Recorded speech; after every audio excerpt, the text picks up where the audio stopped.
Hello students, my name is Subhi Tiwari. Welcome to Step Up Academy. और आज हम इस वीडियो में क्या पढ़ने वाले हैं। आज का ये जो वीडियो है बहुत ज़्यादा इंपॉर्टेंट है क्लास 10th के स्टूडेंट्स के लिए, क्योंकि इसमें हम कवर करेंगे आपके सब्जेक्ट साइंस में फिजिक्स पार्ट का चैप्टर नंबर 3, जिसका नाम है इलेक्ट्रिसिटी। इस इलेक्ट्रिसिटी का जो पूरा वन शॉट वीडियो है ना, वो आपको ऑलरेडी हमारे चैनल पर अवेलेबल है। इस वीडियो में हम करने वाले हैं मोस्ट एक्सपेक्टेड क्वेश्चंस, जो कि एग्जाम पॉइंट ऑफ व्यू से बहुत ज़्यादा इंपॉर्टेंट है। ठीक है, तो चलिए शुरू करेंगे। हम यहाँ पर कैसे शुरू करेंगे तो मैं आपको पहले बता देती हूँ। हमने यहाँ पर हर कैटेगरी के क्वेश्चंस रखे हुए हैं जिनसे रिलेटेड क्वेश्चन आपको एग्जाम में पूछा जा सकता है। जैसे 1 मार्क का पहले क्वेश्चन आपसे पूछा जाएगा, तो 1 मार्क में आपसे MCQs पूछेंगे। क्लियर है? तो पहला MCQ का क्वेश्चन जो कि इंपॉर्टेंट क्वेश्चन है वो क्या है? Electrical resistivity of a given metallic wire depends upon. अब देखिए, कोई भी क्वेश्चन हो तो उसे बहुत आराम से, बहुत इत्मीनान से बैठ करके पढ़िएगा। इत्मीनान से मतलब ये नहीं कि आप बहुत ज़्यादा टाइम लगा दें, मतलब ये है कि बहुत समझते हुए क्वेश्चन को आप रीड करिए। यहाँ पर आपसे क्या बोला है? Electrical resistivity.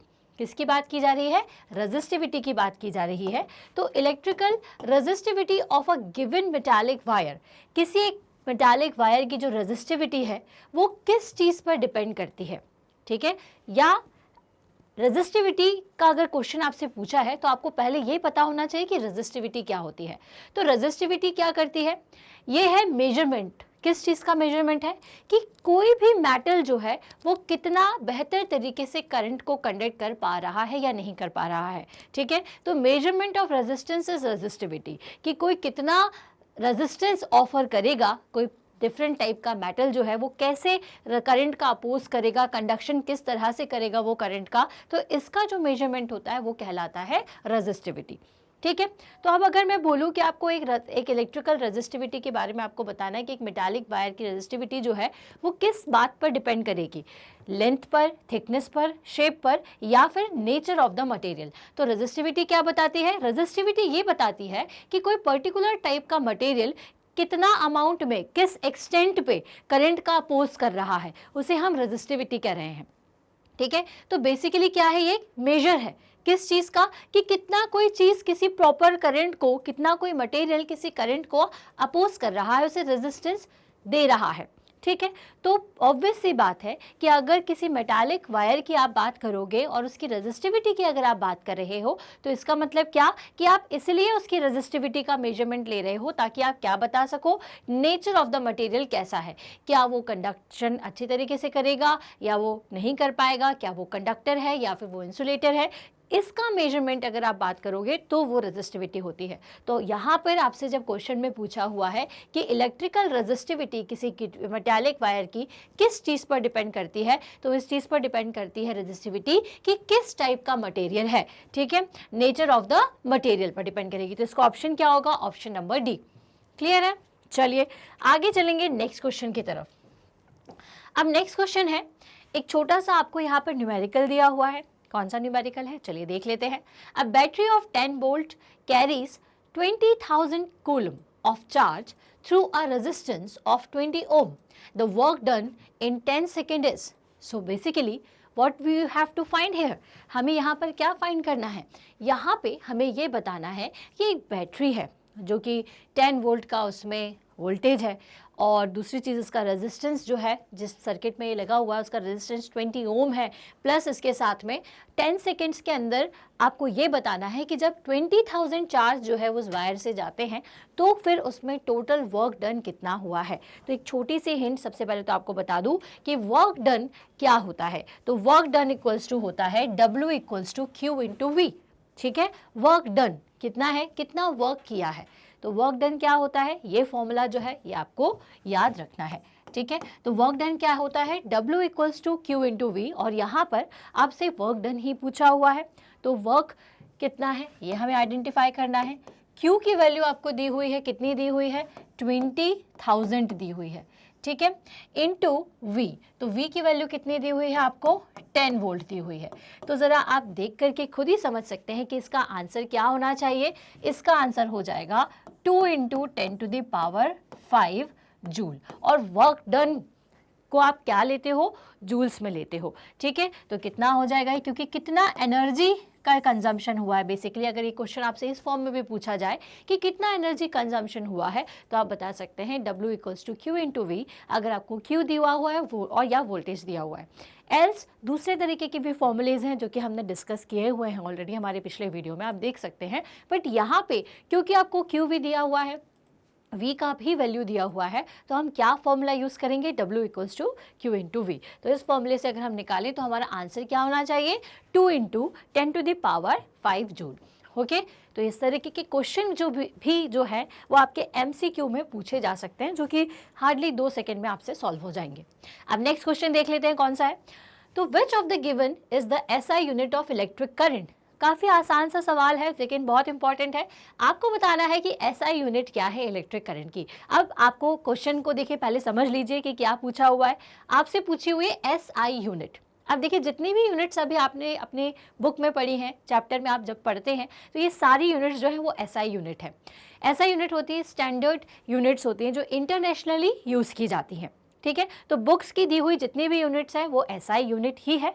अगर आपसे किसी भी एलिमेंट की या फिर किसी भी पैरामीटर की यूनिट पूछी हुई है तो वो SI यूनिट ही होगी। तो आपने अगर करंट की यूनिट पढ़ी है तो वो क्या होती है, क्या वो ओम है, एम्पियर है, वोल्ट है या फिर फैराडे है। ठीक है, तो क्या होगी इसकी यूनिट, इसकी यूनिट होती है एम्पियर। ओम होती है रेजिस्टेंस की, वोल्ट होती है वोल्टेज की, और फैराडे जो है वो डायमेंशनल लेस चार्ज के लिए हम यूनिट लेते हैं। ठीक है, ये कॉन्सेप्ट थोड़ा आगे जा करके हम पढ़ेंगे। ठीक, तो करंट की यूनिट क्या होगी, एम्पियर होगी। क्लियर, आगे बढ़ते हैं। Next question, the resistivity of a certain material is 0.6 ohm metre. Resistivity की यूनिट क्या होती है, ओम मीटर होती है। ठीक है, तो अब यहाँ पे आपको बताया हुआ है कि एक रेजिस्टिविटी जो है किसी एक मटेरियल की वो है 0.6 ohm metre. The material is most likely to be, तो वो मटेरियल क्या होगा। ठीक है, an insulator, a superconductor, a conductor या फिर सेमीकंडक्टर। अब मैं कैसे बता दूँ, किसी की रेजिस्टिविटी दी हुई है मुझे 0.6 ओम मीटर, तो इससे मैं कैसे बता दूंगी कि वो क्या है, एक सुपर कंडक्टर है, इंसुलेटर है, कंडक्टर है या फिर सेमीकंडक्टर है, कैसे मुझे समझ में आएगा। तो एक बात का आप याद रखिएगा कि resistivity of exceedingly good electrical conductors such as hard drawn copper at 20 degree centigrade is 1.77 into 10 to the power minus 8. ठीक है, and at the other extreme electrical insulator have resistivity in the range of 10 to the power 12 to 10 to the power 20. अब देखिए पहली case कौन सा है, conductor की resistivity. तो जब कंडक्टर की रेजिस्टिविटी की आप बात करोगे तो 10 की पावर क्या होगी, माइनस में होगी, क्योंकि रेजिस्टिविटी अगर कम होगी तभी जाकर के वो ज़्यादा अच्छे तरीके से करंट का कंडक्शन होगा। ठीक है, तो यहाँ पे आपको क्या याद रखना है, आपको याद रखना है कि अगर कंडक्टर की रेजिस्टिविटी है तो उसमें 10 की पावर जो है वो आपको दी हुई होगी। जैसे कि अगर कॉपर की बात करें तो 10 की पावर देखिए -8 है। वहीं अगर अपन इंसुलेटर के एंड पे चले जाएं तो आपको 10 की पावर किस में मिलेगी, पॉजिटिव वैल्यू मिलेगी। ठीक है, ऑब्वियस सी बात है, अगर मुझे रेजिस्टिविटी फाइंड आउट करनी है, ठीक है, अगर मुझे रेजिस्टिविटी फाइंड आउट करनी है और सामने लिखा हुआ है मेरे पास 10 इंटू 10 टू द पावर 10 और एक जगह लिखा हुआ है 10 इंटू 10 टू द पावर -8, तो किसकी रेजिस्टिविटी ज़्यादा होगी, किस अमाउंट को देख करके आप कहोगे कि इसमें रेजिस्टिविटी ज़्यादा है, इसको देख करके आप कहोगे। ठीक है, तो अब यहाँ पे आपको ये याद रखना है कि कंडक्टर्स के केस में जो 10 की पावर होती है वो माइनस में होती है, इंसुलेटर्स के केस में वो पॉजिटिव होती है। अब यहाँ पे ना तो आपको पॉजिटिव वैल्यू दिख रही है ना ही आपको नेगेटिव वैल्यू मिल रही है, क्या दिख रही है आपको, 10 की पावर दिख रही है 1। ठीक है, या फिर जो भी वैल्यू है, यहाँ पर हमें 10 की कोई स्पेसिफिक वैल्यू नहीं दी है, तो क्या इस केस में इंसुलेटर होगा, नहीं।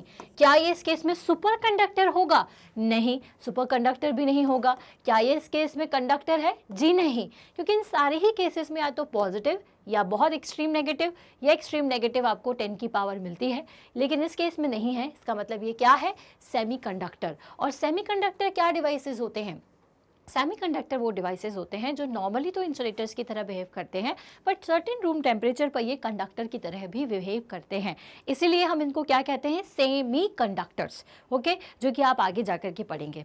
ठीक है, जर्मेनियम के बारे में, सिलिकॉन के बारे में अभी हम आगे डिस्कस करेंगे। तो रेजिस्टिविटी का क्या मतलब होता है, कोई मटेरियल कितना रेजिस्टेंस ऑफर करेगा उसके मेजरमेंट को हम क्या कहते हैं, रेजिस्टेंस कहते हैं। ठीक है, जिसकी यूनिट होती है ओम मीटर। क्लियर है? बच्चे सबसे ज़्यादा रेजिस्टिविटी के केस के क्वेश्चन से ही डरते हैं, तो ये दोनों दो तीन टाइप के क्वेश्चन हमने अभी कर लिए हैं।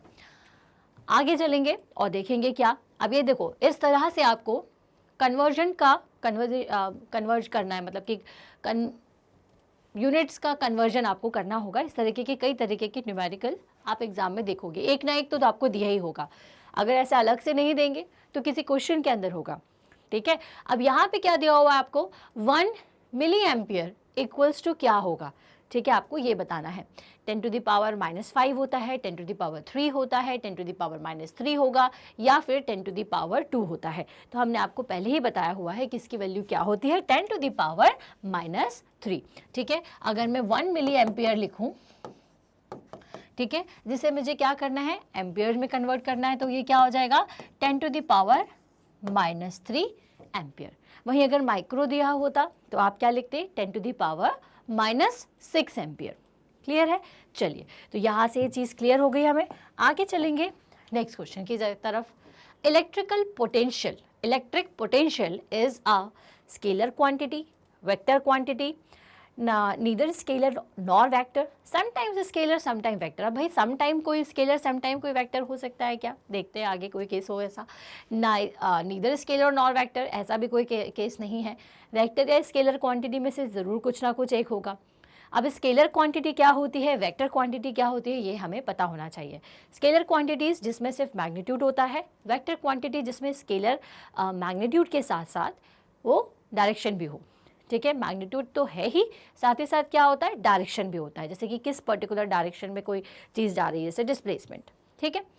सो अब बारी आती है कि इलेक्ट्रिकल पोटेंशियल क्या है। तो अब सबसे पहले आपको ये पता होना चाहिए कि इलेक्ट्रिकल पोटेंशियल क्या होता है, ठीक है। तो electrical potential is a work done. क्या है electrical potential, work done. Basically electrical potential क्या है, वर्क डन है टोटल, ठीक है, to bring a unit positive charge from infinity to the point और to the field of any other point. Clear है? अब बेसिकली क्या है, ये एक तरीके का वर्क डन है जो कि किसी इन्फिनिटी में मौजूद पोटेंशियल पॉजिटिव यूनिट चार्ज को हमारे दूसरे इलेक्ट्रिक फील्ड में या किसी और पॉइंट की फील्ड तक लेकर के आ रहा है, ठीक है। तो है क्या, ये टोटल वर्क डन है। अब आपने कितना काम किया, क्या कोई डायरेक्शन आप उसमें देखते हो क्या कि किस डायरेक्शन में काम किया, नहीं, आपने सिर्फ काम किया। कितना काम किया मतलब आप मैग्नीट्यूड तो निकाल सकते हो, बट आप क्या उसकी डायरेक्शन बता सकते हो कि आपने कितना आज काम किया, किस डायरेक्शन में किया, नहीं हमने साउथ में किया, नॉर्थ में किया, लेफ्ट में किया, इस पर एंटी क्लॉकवाइज या क्लॉकवाइज किया। ऐसे काम को हम डिफाइन कर सकते हैं क्या, नहीं डिफाइन कर सकते। तो इलेक्ट्रिकल पोटेंशियल क्या है, बेसिकली इलेक्ट्रिकल पोटेंशियल है हमारा वर्क डन। तो जब वर्क डन की बात कर रहे हैं तो हम इसमें डायरेक्शन को नहीं शो कर सकते, इसीलिए electrical potential is a scalar quantity. Clear है? ये थोड़ा सा जो हिंट दी है उससे शायद आपको ये आंसर हमेशा याद रहे। अब आगे बढ़ेंगे नेक्स्ट क्वेश्चन की तरफ। अब यहाँ पे एक क्वेश्चन दिया हुआ है, a wire of a resistance R1 is cut into 5 equal pieces. एक हमने वायर लिया हुआ है जिसका रेजिस्टेंस कितना था, R1 था, उसको मैंने 5 इक्वल पीसेस में कन्वर्ट कर दिया, कट कर दिया। These 5 pieces of wire are then connected in parallel. अब इसके बाद आपने क्या कर दिया, आपने इस पीसेस को कैसे कनेक्ट कर दिया है, पैरेलल में कनेक्ट कर दिया है। If the resultant resistance of the combination be R2 then the ratio R1 upon R2 is, ठीक है, अगर इनका जो रेशियो है, ठीक है, वो कितना आ रहा है, R1 अपॉन R2 आ रहा है, तो उसका जो इक्विवेलेंट रेजिस्टेंस है, ठीक है, रिजल्टेंट रेजिस्टेंस का मतलब क्या होता है, R2 मतलब total resistance, total effective resistance या इक्विवेलेंट रेजिस्टेंस। बेसिकली क्या है, यहाँ पर हमने क्या किया, एक R1 को 5 पार्ट्स में डिवाइड कर दिया, ठीक है, R1 को हमने 5 पार्ट में डिवाइड कर दिया। अब जब आप एक वायर को 5 टुकड़ों में डिवाइड करोगे तो हर एक वायर की वैल्यू कितनी हो जाएगी, R1 upon 5, R1 upon 5, R1 upon 5, ठीक है। अब हमने क्या किया कि हर एक रेजिस्टेंस को, ठीक है, जो कि कैसे थे, R1 अपॉन 5 वैल्यू के थे, इनको हमने इस तरह से पैरेलली कनेक्ट कर दिया, ठीक है। ये सब कैसे कनेक्ट हो गए हैं, पैरेलली एक दूसरे से कनेक्टेड है, ठीक है। अब आपसे ये पूछ रहे हैं कि इनका रिजल्टेंट अगर R2 है, हमने एक वैल्यू दे दी R2, तो फिर आप बताइए कि इसकी वैल्यू, इसका जो R1 अपॉन R2 रेशियो आ रहा है, एक R1 अपॉन R2 रेशियो आपको ऑलरेडी मिलेगा, ठीक है, वो आपको बताना है। तो आपको इन शॉर्ट कुछ नहीं बताना, आप सिंपल सा घबराइए मत। अब आपको पता है कि ये सब चीज़ें किस में है, पैरेलल में है। सबकी वैल्यू क्या है, R1/5, R1/5, R1/5 ही है। ठीक है, एक रजिस्टर था R1 जिसको आपने 5 इक्वल पीसेस में इक्वल है सब। ठीक है, तो सबकी वैल्यू कितनी होगी, R1/5 ही होगी। ठीक है, आपने इस तरह से डिवाइड कर दिया। अब आपको इसका, क्योंकि सबको आपने पैरेलल में कनेक्ट कर दिया है, तो आप सिंपल सा इसका पैरेलल कॉम्बिनेशन से जो इक्विवेलेंट रेजिस्टेंस निकलता है वो निकाल दीजिए। अब यहाँ पे इक्विवेलेंट रेजिस्टेंस की वैल्यू REQ ना दे करके इन्होंने क्या दी हुई है, 1/R2 दी हुई है। तो आप इसलिए क्या लिख दो यहाँ पर, 1/R2 इक्वल्स टू क्या लिखेंगे, 1/R1/5 plus 1/R1/5 plus 1/R1/5 plus 1/R1/5 and plus 1/R1/5। ठीक है, अगर इन सबको मैं ऐड कर दूँ तो कितना आ जाएगा, ये 5/R1/5। इसको हम ऊपर भेज सकते हैं, तो ये क्या हो जाएगा, 25/R1 हो जाएगा, और ये क्या है, 1/R2 है। ठीक है, अब हमसे क्या पूछा हुआ है क्वेश्चन, अब हम देख लेंगे। हमारा जो आंसर आ रहा है वो ये आ रहा है। ठीक है, अब हमसे पूछा है कि R1/R2 का जो रेशियो है वो क्या है। तो अब मैं R1 को अगर यहाँ भेज दूँ तो ये क्या हो जाएगा, R1 divided by R2 equals to 25। तो अगर मैं R1/R2 का रेशियो निकालती हूँ तो उसकी वैल्यू कितनी आएगी, उसकी वैल्यू आएगी 25। क्या 25 हमारे ऑप्शन में है, तो जी हाँ, ऑप्शन नंबर डी है 25। ठीक है, तो इस तरह से हमने इसका सॉल्यूशन कर लिया। क्लियर है बच्चों, हमें सिंपल इतना देखना था कि एक वायर था टोटल, जिसका टोटल रेजिस्टेंस R1 था। अब मैंने अगर उसको कट भी कर दिया तो रेजिस्टेंस की वैल्यू क्या हो जाएगी, इक्वल रहेगी। इक्वल पार्ट में डिवाइड किया तो R1/5, R1/5, इस तरह से 5 आपको वायर के रेजिस्टेंस मिलेंगे। ठीक है, सबको जब आप पैरेलल में कनेक्ट कर दोगे तो ऑब्वियस सी बात है आपको वैल्यू कितनी मिलेगी, R1/R2 की 25। क्लियर, चलिए आगे चलेंगे नेक्स्ट क्वेश्चन की तरफ। अब नेक्स्ट क्वेश्चन आपसे क्या पूछा हुआ है, conventionally the direction of the current is taken as. ठीक है, अब डायरेक्शन ऑफ करंट को आप क्या लेते हो। अब यहाँ पर हम एक सर्किट को कंसिडर कर लेते हैं। ये हमने लगा दिया एक छोटा सा हमारा वोल्टेज। ठीक है, या फिर हम इसको इस तरह से बैटरी के कनेक्शन में लें तो आप लोगों को ज़्यादा समझ में आएगा। ठीक है, ये हमने यहाँ पर बैटरी लगा दी है, ये हमारा स्विच है। ठीक है, और यहाँ पे लगा हुआ है लोड। या फिर अपन लोड की जगह आप, मतलब लोड का मतलब क्या होता है मैं आपको पहले तो ये बता दूँ। वो लोड का मतलब होता है जो कि इस बैटरी से निकलने वाले करंट का यूज़ करेगा। ठीक है, तो हमने यहाँ पर एक बल्ब लगा दिया है। ठीक है, यहाँ पर मैं एक बल्ब को लगा देती हूँ। ठीक है, अब भाई आपसे पूछ रहे हैं कि इसमें करंट की डायरेक्शन क्या होती है। तो हमें आपको बहुत अच्छे से बताया हुआ है कि जो इलेक्ट्रॉन्स हैं, ठीक है, वो आपके कहाँ से कहाँ जाते हैं। तो इलेक्ट्रॉन्स कहाँ पर ज़्यादा होंगे, पहली बात तो आप ये देखिए कि जो नेगेटिव पोटेंशियल है वहाँ पर इलेक्ट्रॉन्स की संख्या ज़्यादा होगी। ठीक है, यहाँ पर क्या होंगे, इलेक्ट्रॉन्स ज़्यादा होंगे। अब इलेक्ट्रॉन्स कैसे होते हैं भाई, थोड़ा सा आप उनको एनर्जाइज कर दो तो वो क्या करना शुरू कर देते हैं, अपनी जगह से ये जंप करना शुरू कर देंगे। और कहाँ जंप करते हुए पहुंचना चाहते हैं ये, जहाँ पर उनको क्या मिल जाए, पॉजिटिव चार्जेस मिल जाए। तो अब जैसे ही इलेक्ट्रॉन्स यहाँ पर हैं, हमने बैटरी को ऑन किया तो ये कहाँ जाएंगे, नेगेटिव से आपके पॉजिटिव की तरफ जाएंगे। अब जब ये नेगेटिव से पॉजिटिव की तरफ जाएंगे तो इनके टकराव से एक चार्ज प्रोड्यूस होता है जो कि पॉजिटिव से नेगेटिव डायरेक्शन में होता है। और वही चार्ज आपका क्या है, वही जो आपका फ्लो है इन चार्जेस का, वो क्या प्रोड्यूस करता है, वो प्रोड्यूस करता है करंट। ठीक है, ये कन्वेंशनली हम कंसिडर करते हैं क्योंकि इलेक्ट्रॉन की डायरेक्शन कैसी होती है, नेगेटिव से पॉजिटिव की तरफ। तो इसीलिए इलेक्ट्रॉन की डायरेक्शन के अपोजिट डायरेक्शन हम करंट की लेते हैं। और इस तरह से हमारे जो करंट की कन्वेंशनल डायरेक्शन है वो क्या होती है, पॉजिटिव से नेगेटिव डायरेक्शन की तरफ। ठीक है, तो direction of flow of negative charges, the direction of flow of atoms, the direction of flow of molecule, the direction of the flow of positive charge। अब हमने जो सोचा है यहाँ पर उसका तो कोई ऑप्शन ही नहीं दिख रहा, तो हम क्या मार्क करें। तो देखिए अभी हमने क्या बताया आपको कि इलेक्ट्रॉन कहाँ से कहाँ बहते हैं, इलेक्ट्रॉन जो है वो नेगेटिव से पॉजिटिव की तरफ बहते हैं, या मैं ये, और करंट कैसा बहता है, इनकी उल्टी डायरेक्शन में, है ना। ये यहाँ से यहाँ करंट बहेगा, बैटरी के पॉजिटिव टर्मिनल से नेगेटिव टर्मिनल की तरफ बहेगा। मैं इसको ये भी तो कह सकती हूँ कि पॉजिटिव टर्मिनल, जो पॉजिटिव चार्ज कैरियर्स हैं, क्योंकि वो यहाँ से निकल रहे हैं और कहाँ जा रहे हैं, इस नेगेटिव टर्मिनल की तरफ। ठीक, तो हम इसको क्या कह सकते हैं, the direction of flow of positive charge. तो जिस डायरेक्शन में आपके पॉजिटिव चार्ज फ्लो करेंगे उसी डायरेक्शन में हमारा करंट भी फ्लो करता है। ठीक है, पॉजिटिव चार्ज का फ्लो करने का मतलब क्या कि जो पॉजिटिव से निकले और कहाँ जाए, नेगेटिव की तरफ। अभी नेगेटिव से पॉजिटिव, पॉजिटिव से नेगेटिव क्यों होते हैं, क्योंकि आपको बहुत अच्छे से पता है कि नेगेटिव या फिर जो आपके अलग अलग पोलैरिटी के चार्जेस होते हैं वो एक दूसरे को अट्रैक्ट करते हैं और सेम पोलैरिटी के चार्जेस एक दूसरे को दूर भगाते हैं, रिपल करते हैं।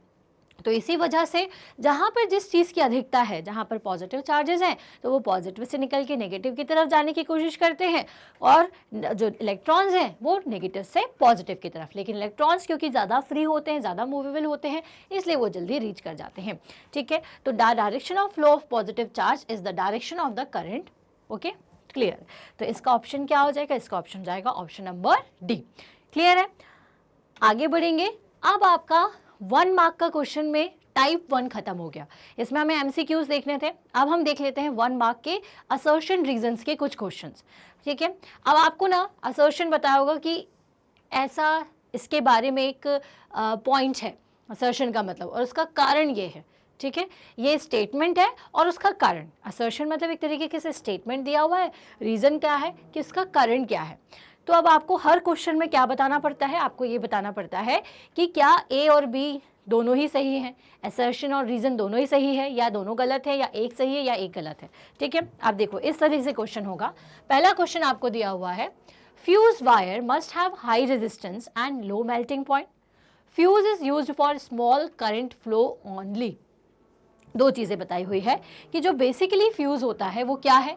तो हम जो फ्यूज़ है उसका यूज़ कहाँ करते हैं, बेसिकली फ्यूज़ का यूज़ किया जाता है as a protection device. Protection device का मतलब अब कोई अप्लायंसेज है या फिर कोई वायर है जहाँ से बहुत ज़्यादा हैवी करंट जाना शुरू हो जाए तो क्या होगा, अगर किसी कम रेटिंग के डिवाइस में ज़्यादा हैवी करंट चला जाएगा तो क्या होगा, वो बर्न भी हो सकता है, जल जाएगा।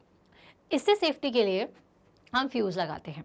ठीक है, फ्यूज़ लगाने के लिए क्या किया जाता है, इस तरीके का मटेरियल यूज़ किया जाता है जिसका मेल्टिंग पॉइंट कम हो और रेजिस्टिविटी बहुत ज़्यादा हो। ज़्यादा रेजिस्टिविटी से क्या होगा कि वो करंट को कंट्रोल कर लेगा, ज़्यादा रेजिस्टेंस प्रोवाइड होगा तो करंट की वैल्यू थोड़ी सी कम हो जाएगी उस ज़्यादा अपोज के कारण।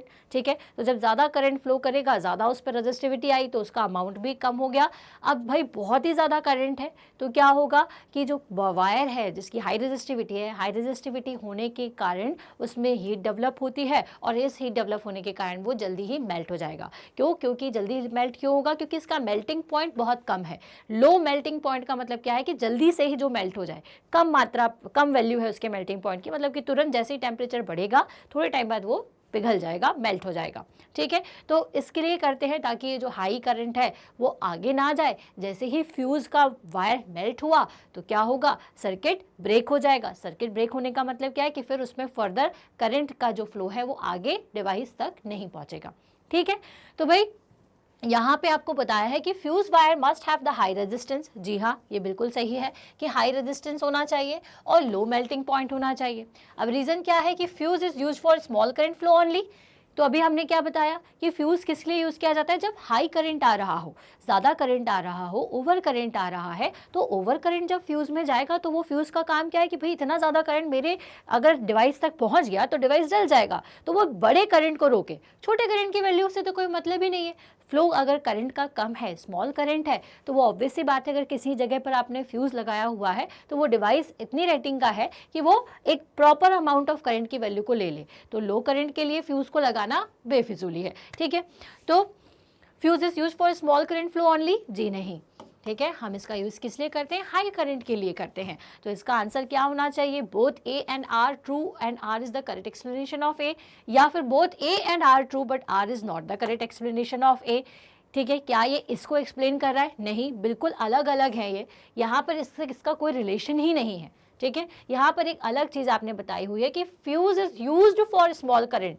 ठीक है, और यहाँ पे फ्यूज वायर के बारे में बता रहे हैं कि वो हाई रेजिस्टेंस होता है उसका और लो मेल्टिंग पॉइंट होता है। वायर के बाद अब ये फ्यूज का यूज बता रहे हैं, तो दोनों में इतना ज़्यादा कोई कोरिलेशन या एक्सप्लेनेशन एक दूसरे के लिए नहीं है। इसलिए इसका सही ऑप्शन क्या होगा, C, that is A is true but R is false. Okay, now next question, आगे बढ़ेंगे। अब है assertion is electron has a negative charge. Electron पर नेगेटिव चार्ज होता है। Electron moves always from a region of higher potential to a region of lower potential. क्या ऐसा कह सकते हैं कि इलेक्ट्रॉन जो है वो हमेशा हायर पोटेंशियल से लोअर पोटेंशियल की तरफ जाते हैं? ऐसा नहीं होता है। इलेक्ट्रॉन का मतलब क्या होता है, जहाँ पर आपका एक नंबर ऑफ इलेक्ट्रॉन्स जो है वो ज़्यादा हो उस पॉइंट को आप नेगेटिव पॉइंट कहते हो, और जो नंबर ऑफ इलेक्ट्रॉन्स जहाँ पर कम है उसको आप पॉजिटिव पॉइंट कहते हो। तो ये जो कारण है इन दोनों को रिलेट नहीं कर रहा है। और दूसरी चीज़, ये पॉइंट गलत है, क्योंकि इलेक्ट्रॉन के ऊपर नेगेटिव चार्ज होता है, बट इलेक्ट्रॉन जो है वो कहाँ से कहाँ फ्लो करता है, तो इलेक्ट्रॉन जो है वो हमेशा नेगेटिव से पॉजिटिव डायरेक्शन की तरफ फ्लो करता है। इसी वजह से पहला ऑप्शन क्या था आपका, both A and R true and R is the correct explanation of A. क्या आर ए का कोई एक्सप्लेनेशन दे रहा है? नहीं। यहाँ पे सिंपल हमने बताया है कि इलेक्ट्रॉन में नेगेटिव चार्ज होता है। Next is both A and R R true but R is not the correct explanation of A. ये भी नहीं है। A is true but R is false, A is false but R is true. तो इसका answer क्या हो जाएगा कि ए तो सही है बट बी ऑप्शन जो आपका आर ऑप्शन जो है वो गलत है ना। Next question is, in a chain of bulbs 50 bulbs are joined in a series, but one bulb is removed and the circuit is completed again। 50 bulb थे, हमने 49 कर दिए। अब if the remaining 49 bulbs are again connected in a series across the same supply, एक ही जैसा supply पहले था, मान लीजिए अगर पहले आप 12 वोल्ट सप्लाई दे रहे थे, अभी भी 12 वोल्ट सप्लाई ही है, बट पहले 50 बल्ब थे, अब 49 बल्ब हो गए हैं। The light gate decrease in the room. अब रूम में क्या बता रहे हैं, ये लाइट डिक्रीज हो गई है। क्या ऐसा होगा? अब भाई देखिए, पहले जब 50 बल्ब थे तो 50 बल्ब का अपना अपना रेजिस्टेंस होगा। तो मान लीजिए टोटल रेजिस्टेंस अगर एक का 1 ओम भी है तो टोटल रेजिस्टेंस कितना हो गया, 50 ओम हो गया। अब हमने क्या किया, वोल्टेज तो उतना ही है हमारा, ठीक है। रेजिस्टेंस कितना है, पहले कितना था, 50 था, अब रेजिस्टेंस कितना हो गया है, 49 हो गया। तो क्या लाइट डिक्रीज होगी? नहीं, क्योंकि रेजिस्टेंस कम हो रहा है, अपोज कम हो रहा है करंट का, ठीक है। तो लाइट डिक्रीज बिल्कुल भी नहीं होगी, ठीक है। नेक्स्ट, तो मतलब कि ए ऑप्शन तो हमारा गलत ही है। दूसरा देख लेते हैं, net resistance of 49 bulbs will be less than the 50 bulbs. जी हाँ, जो रेजिस्टेंस है आपका 49 बल्ब्स का वो 50 बल्ब्स के रेजिस्टेंस से कम ही होगा। ऑब्वियस सी बात है, रीज़न बिल्कुल ही सही है। रीज़न यही था कि भाई 49 बल्ब्स हैं अगर, तो 50 बल्ब्स के कंपैरिजन में नेट रेजिस्टेंस कम होना चाहिए। बट अगर लाइट की बात की जाए कि हमें फाइनल आउटपुट क्या मिल रहा है, तो फाइनल आउटपुट में कमी नहीं आएगी, बिल्कुल भी लाइट डिक्रीज नहीं होगी। तो इसका ऑप्शन क्या हो जाएगा, इसका ऑप्शन होगा option number D, that is A is false but R is true, ठीक है। ए आपका गलत है, लेकिन आर ट्रू है कि अगर 50 बल्ब है उनका रेजिस्टेंस का नेट निकालो। नेट मतलब कि क्योंकि सीरीज में सब कनेक्टेड है, डायरेक्टली मैं सबको ऐड कर दूंगी तो उसकी वैल्यू रेजिस्टेंस की ज़्यादा होगी। अब एक बल्ब को कम कर देंगे तो क्या होगा, रेजिस्टेंस कम हो जाएगा।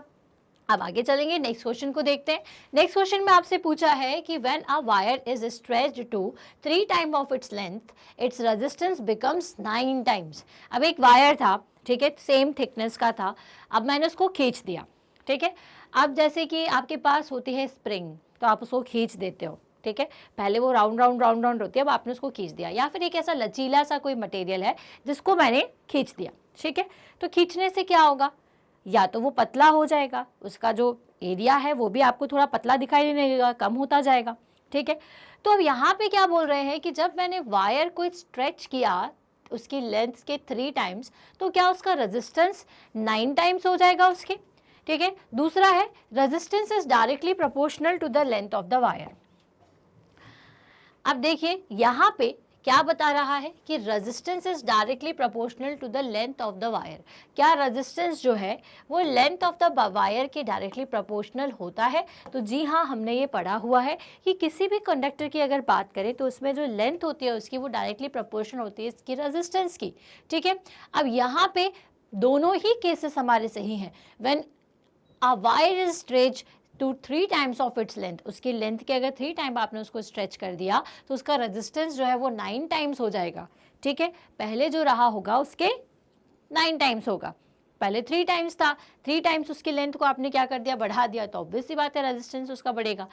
Both A and R R true but R is not the correct explanation of A. लेकिन यहाँ पे इसका जो एक्सप्लेनेशन है, अगर मैं ये कहूँ कि वो ये है कि क्योंकि resistance length of the wire के डायरेक्टली प्रोपोर्शनल होता है, तो जैसे जैसे लेंथ बढ़ाएंगे वैसे वैसे रेजिस्टेंस बढ़ जाएगा, तो ये बात गलत है। ठीक है, तो इसलिए दोनों केसेस सही है कि अगर वायर को आप स्ट्रेच कर दोगे तो रेजिस्टेंस भी उसका क्या हो जाएगा, 9 टाइम्स हो जाएगा। बट इसका कारण ये नहीं है कि resistance is directly proportional to the length. तो ऑप्शन क्या होगा, both A and B are true, but R is not the correct explanation of A. Now next question. अब नेक्स्ट क्वेश्चन आपसे बोला हुआ है 2 मार्क का क्वेश्चन रहेगा, शॉर्ट आंसर टाइप क्वेश्चंस होते हैं। State the relationship between the current I passing in the conductor, number of electrons flowing through any cross section of the conductor, magnitude of the charge of an electron E and time t. ठीक है, अब देखिए आपको यहाँ पर क्या बताया है कि आपको रिलेशन बताना है, किस किस के बीच में रिलेशन बताना है। सबसे पहले तो the current passing in a conductor, ठीक है, नंबर ऑफ इलेक्ट्रॉन्स के बीच में रिलेशन बताना है, ठीक, and flowing through an any cross section of the conductor, magnitude of the charge on an electron E and time T. इन सभी के बीच में आपको रिलेशन बताना है। मतलब कि हमें कौन सा फॉर्मूला बताना है, हमें बताना है I इक्वल्स टू NE/T। अब ये कौन सा रिलेशन आ गया मैम, हमने देखा हुआ है कि I इक्वल्स टू क्या होता है, Q/T। ठीक है, rate of flow of charge with respect to time. ठीक है, टाइम के साथ में कितने नंबर ऑफ चार्ज फ्लो कर रहे हैं उसी से क्या बनता है, करंट बनता है। अब मैं अगर बात करूं Q की, तो Q क्या होता है, N इंटू ई। चार्ज क्या है, N इंटू ई। N इंटू ई का मतलब क्या है, एक इलेक्ट्रॉन पर charge into number of charges. ठीक है, एक इलेक्ट्रॉन पर कितना चार्ज होता है उससे multiplied by number of charge से आपको टोटल नंबर ऑफ चार्ज पता चल जाते हैं। तो रिलेशन क्या होगा, करंट के बीच में, number of electrons flowing through any cross section of the conductor के बीच में, एंड मैग्नीट्यूड आपको दिया हुआ इलेक्ट्रॉन का ई और टाइम टी दिया हुआ है। तो इस रिलेशन से भाई मुझे तो, अगर मैं बात करूं चार्ज की और करंट की, तो मुझे चार्ज और करंट के बीच में बस एक रिलेशन पता है कि I इक्वल्स टू होता है Q/T। अब लेकिन यहाँ पे इन्होंने मुझे N भी दिया हुआ है, E भी दिया हुआ है, नंबर ऑफ इलेक्ट्रॉन्स भी दिए हुए हैं और E की वैल्यू भी दी हुई है, तो मैं ये भी जानती हूँ कि Q इक्वल्स टू NE होता है। तो इस रिलेशन से I इक्वल्स टू क्या हो जाएगा, इस रिलेशन से I इक्वल्स टू हो जाएगा NE/T। क्लियर, अब आगे बढ़ेंगे, नेक्स्ट क्वेश्चन की तरफ चलते हैं। तो नेक्स्ट क्वेश्चन में आपसे पूछा है, state SI unit of electric current. So the SI unit of the electric current is ampere, and why it is ampere? Ampere इसलिए होती है क्योंकि भाई एम्पियर ने इस लॉ को लेकर के आया था, and we know that current is the rate of flow of charge with respect to time, that is Q/T। तो अगर कूलम पर सेकेंड करेंगे तो उससे आपको क्या मिलेगा, कूलम पर सेकेंड होता है एम्पियर। Next question. अब ये सारे क्वेश्चंस ना एग्जाम के लिए बहुत ज़रूरी है, हर एक क्वेश्चन को बहुत अच्छे से देखते चलिए, आंसर क्या है इसका ये समझते चलिए। Define 1 ampere electric current. अब आपको 1 एम्पियर इलेक्ट्रिक करंट को डिफाइन करना है। अब देखिए, we know that I equals to क्या होता है, Q/T होता है। ठीक है, अब अगर 1 एम्पियर करंट बह रहा है, ठीक है, तो 1 एम्पियर करंट बह रहा है, दैट मीन्स कि क्या हो रहा है कि 1 कूलम का चार्ज बह रहा है कितने सेकेंड्स में, 1 सेकेंड्स में। तब में जा करके तो ये क्या बनाएंगे, तब जा करके ये बनाइए, क्योंकि कूलम अपॉन सेकेंड क्या हो रहा है, कूलम अपॉन सेकेंड होता है आपका एम्पियर। करंट की यूनिट है एम्पियर, क्यू की है सी, और सेकेंड टाइम को हम किस में लेते हैं, एसआई यूनिट में सेकेंड्स लेते हैं। तो कूलम अपॉन सेकेंड क्या होता है, एम्पियर होता है। अब आपसे क्या बोल दिया है कि 1 एम्पियर क्या है, तो ऑब्वियस सी बात है क्योंकि एम्पियर होता है कूलम अपॉन सेकेंड, तो 1 एम्पियर क्या हो जाएगा, जब 1 सेकेंड में 1 कूलम का चार्ज बह रहा हो तो उसे आप क्या कहोगे कि कितना करंट फ्लो कर रहा है, उस केस में 1 एम्पियर करंट बह रहा है। ठीक है, उसको आप किस तरह से लिखेंगे कि electric current through a conductor is said to be 1 ampere if 1 coulomb of electric charge flow through a cross section of a conductor in 1 second. अगर 1 एम्पियर करंट बह रहा है, दैट मीन्स कि 1 कूलम का चार्ज 1 सेकेंड के लिए किसी electric wire के थ्रू पास हो रहे हैं, चार्जेस इतने, इसलिए 1 एम्पियर इक्वल्स टू क्या हो जाएगा, 1 कूलम अपॉन 1 सेकेंड। ये बात आप जरूर लिखिएगा। क्लियर है, चलिए, तो आई होप आपने इसका स्क्रीनशॉट ले लिया होगा। अब अपन नेक्स्ट क्वेश्चन की तरफ चलते हैं। तो चलिए भाई, नेक्स्ट क्वेश्चन क्या है, How is the direction of electric current related to the direction of flow of electron in a wire? अब किसी भी वायर में अगर करंट बह रहा है, मान लो कि एक सिंपल सा मेरा वायर है, ठीक है, ये वायर थोड़ा सिंपल बना लेते हैं, ठीक है, यहाँ पर मैंने एक बैटरी लगा के रखी हुई है, यहाँ पर कुछ भी लोड लगा हुआ है, ठीक है। अब देखिए, ठीक, सिंपल सा और सिंपल सर्किट बना लेते हैं, चलिए, ठीक है। ये बन गया, यहाँ पे बैटरी लगी हुई है, ठीक है।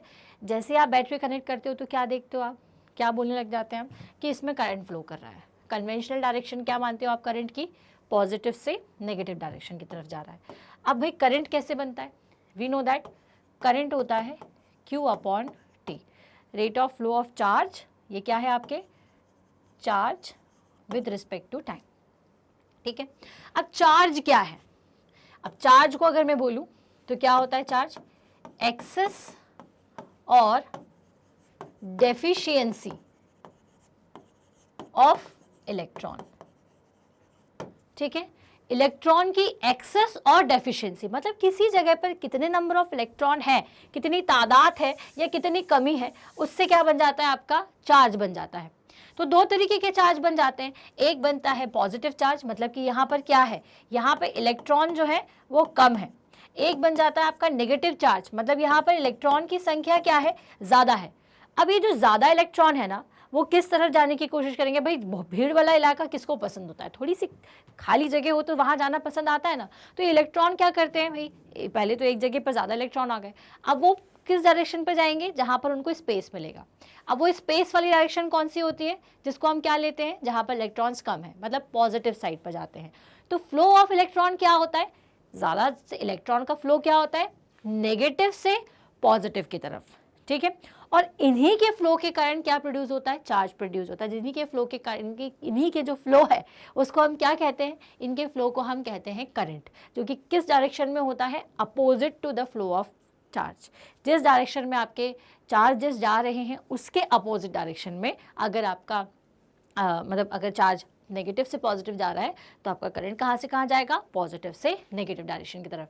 तो आपसे यही पूछा था कि the direction of electric current related to the direction of flow of electron in a wire, क्योंकि वही इलेक्ट्रॉन का जो फ्लो है उसी की वजह से, इलेक्ट्रॉन बेसिकली क्या है, एक्सेस एंड डेफिशिएंसी जो है इलेक्ट्रॉन की, वही चार्ज प्रोड्यूस करती है और चार्ज के कारण ही, चार्ज के फ्लो के कारण ही करंट का फ्लो होता है। उसी के लिए इन दोनों के बीच में यही रिलेशन है, ठीक है। क्या रिलेशन है, तो इसको आप किस तरह से शब्दों में लिख सकते हैं, the direction electric current in a wire is just opposite to the direction of the flow of electron in the wire, क्योंकि जो इलेक्ट्रॉन का इलेक्ट्रिक करंट का जो डायरेक्शन है वो आपके इलेक्ट्रॉन के फ्लो के अपोजिट होता है। मतलब कि इन शॉर्ट चार्ज, क्योंकि rate of flow of charge पर ही इलेक्ट्रिक करंट बेस्ड है, तो डायरेक्शन बस जस्ट अपोजिट हो जाती है, क्योंकि चार्ज अगर आपके नेगेटिव से पॉजिटिव की तरफ जा रहे हैं तो ये इलेक्ट्रॉन का जो करंट का फ्लो है वो कहाँ से कहाँ होता है, पॉजिटिव से नेगेटिव डायरेक्शन की तरफ होता है। How is the ammeter connected in the circuit to measure the electric current. अब सबसे पहले तो आपको पता होना चाहिए कि एमीटर क्या होता है। तो ammeter is a device which is used to measure the current. Current की वैल्यू को मेजर करने के लिए हम एमीटर का यूज करते हैं, ठीक है।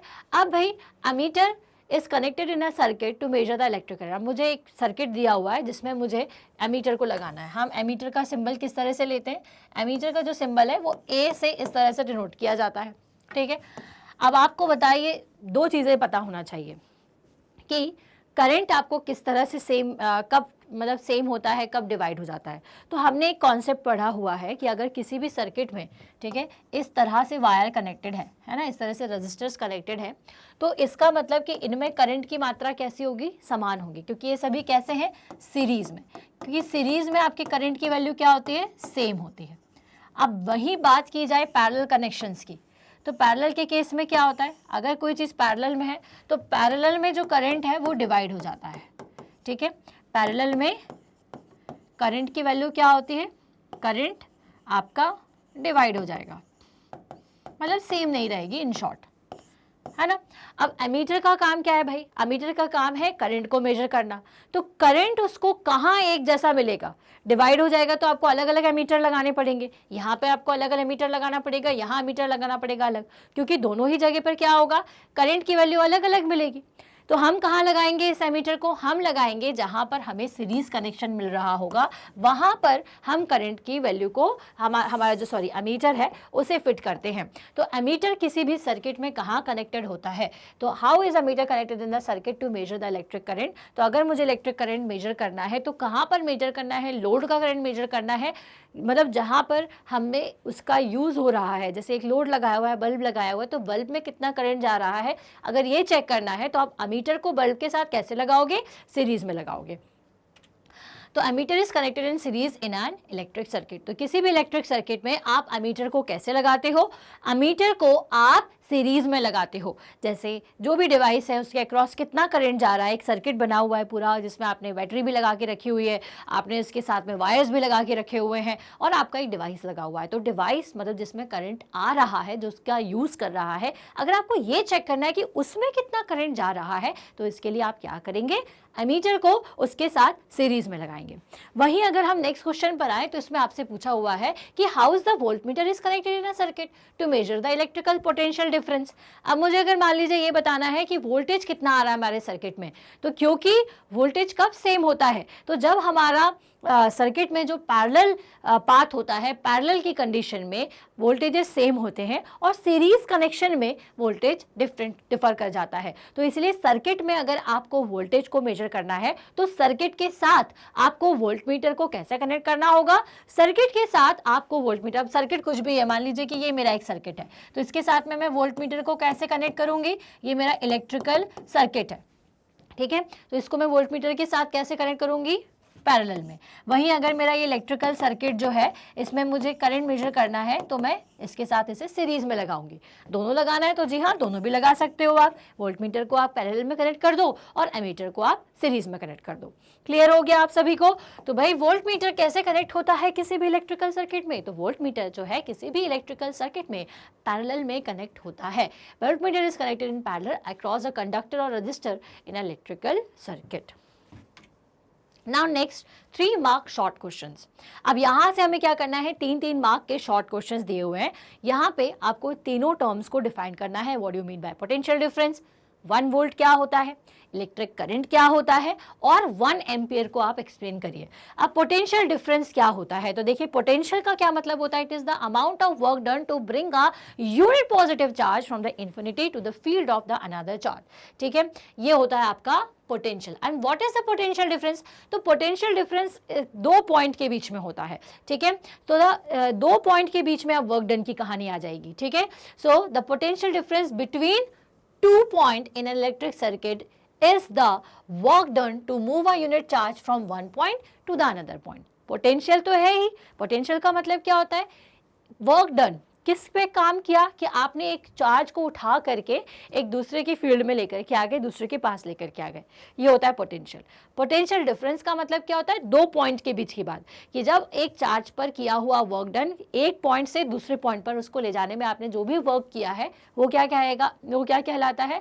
पोटेंशियल डिफरेंस कहलाता है। The potential difference between the 2 point in electric circuit is the work done to move a unit charge from one point to the another, and it is given by potential difference equals to work done upon charge W by Q, ठीक है। अब दो चीज़ों के बीच में अगर मुझे पोटेंशियल डिफरेंस निकालना है, वी नो दैट पोटेंशियल क्या होता है? V by Q, बेसिकली होना चाहिए पोटेंशियल के, पोटेंशियल क्या होता है? W by Q। और अगर 2 पॉइंट के बीच में पोटेंशियल निकालना है तो वो क्या हो जाएगा? V2 minus V1, higher potential minus lower potential, ठीक है।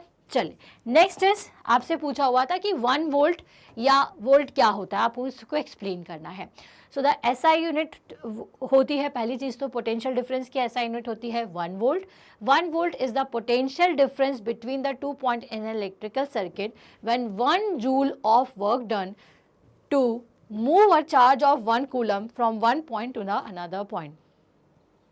सिंपल सी बात है कि वर्क 1 वोल्ट का मतलब क्या हो जाता है? 1 वोल्ट, देखो वोल्ट क्या है, किसकी यूनिट होती है? पोटेंशियल डिफरेंस की। पोटेंशियल डिफरेंस मतलब जो आप बैटरी लगाते हो उसमें भी आपको 12 वोल्ट दिया हुआ होता है, वो क्या है? बेसिकली पोटेंशियल डिफरेंस है। मतलब कि 12 वोल्ट का वर्क डन जो है बेसिकली किया जा रहा है, 12 वोल्ट का पोटेंशियल डिफरेंस जब लगा रहे हैं तो फिर वर्क डन होगा। अब अगर मैं बोलूँ 1 वोल्ट, तो 1 वोल्ट का मतलब क्या हुआ कि हमने 1 जूल का वर्क किया है 1 कूलम के चार्ज को एक पॉइंट से दूसरे पॉइंट में लाने के लिए, इसलिए वो क्या है 1 वोल्ट है। 1 एम्पियर क्या हो जाएगा, एम्पियर क्या होता है, I इक्वल्स टू क्या होता है, I इक्वल्स टू होता है Q/T, ठीक है। तो 1 एम्पियर करंट का मतलब ये होता है कि जब 1 कूलम ऑफ चार्ज 1 सेकेंड के लिए फ्लो करता है किसी इलेक्ट्रिकल कंडक्टर में, तो उनके फ्लो से क्या प्रोड्यूस होता है 1 एम्पियर का करंट। देखो घुमा फिरा के कहानी बस वही है कि फॉर्मूले को एक्सप्लेन करना है। 1 एम्पियर का करंट कैसे मिलेगा आपको, जब 1 कूलम यहाँ पर वैल्यू हो और 1 सेकेंड वैल्यू हो, सिंपल है। इसको और अच्छे से घुमा के लिख दो कि 1 एम्पियर का मतलब क्या हो जाएगा कि जब 1 कूलम का चार्ज फ्लो करेगा 1 सेकेंड के लिए किसी कंडक्टर में, तो उससे प्रोड्यूस होने वाले करंट की वैल्यू कितनी हो जाएगी 1 एम्पियर हो जाएगी, क्योंकि कूलम अपॉन सेकेंड क्या होता है, यहाँ पे इसकी यूनिट है कूलम, इसकी है सेकेंड, तो वो होता है एम्पियर्स। अब दोनों की वैल्यू क्योंकि 1 है तो 1 एम्पियर आपको मिल जाएगा।